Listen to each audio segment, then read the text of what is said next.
Whether we are aware or not, color is all around us, fighting for our attention. We see it in ads, maps, signs, and all forms of communication. Color can be used to draw our attention to headlines, prices, special notes, or other important information. Effective color contrast is a key factor in presenting clear and quickly interpreted information. When a background color and foreground color are too close in value, we are forced to stop and really concentrate on understanding what we're seeing. When color values are too similar, discernment can be especially difficult for people with low vision. Try squinting your eyes a bit, or taking off your glasses when looking at something like this. Fortunately, the Web Content Accessibility Guidelines have established minimum contrast ratios to improve clear communication when color is used. But what are color contrast ratios? It is the value difference between two colors. Simply put, it's how dark or light one color is compared to another. The good thing is, there are tools to help us measure this difference, like the Color Contrast Analyzer that uses a simple eyedropper to quickly tell us if we pass or fail. So what are the rules?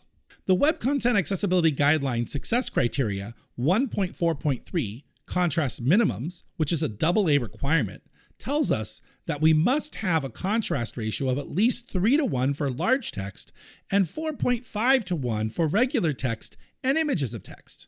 It also states in 1.4.11, non-text contrast, another AA requirement, that meaningful graphic elements must have at least a 3:1 color contrast ratio, with some minor exceptions for logos and a few other things. In addition to contrast, the actual color something is designated helps readers identify commonality between objects in things like charts and graphs, or even categories in tables and infographics. We often see color used in what we call stoplight syndrome. These legends use red, yellow, and green to differentiate one item from another for things like on time, at risk, or behind schedule. We also see them in line graphs and other infographics. While effective for many people, these are not accessible to everyone. You may not know that as many as 8% of males suffer from some form of color blindness.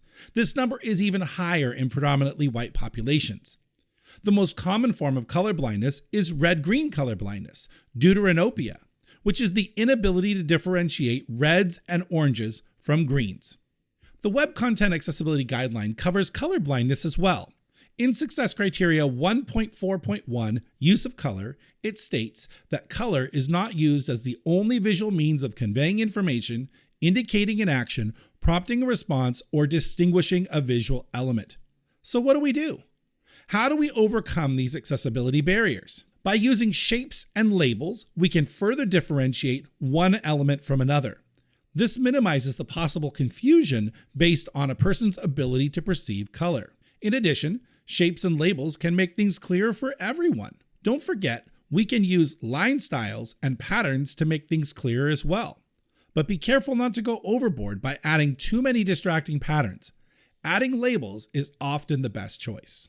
In summary, remember that sufficient color contrast makes documents and digital content easier to read. The use of color as the only means to tell one item from another should be avoided.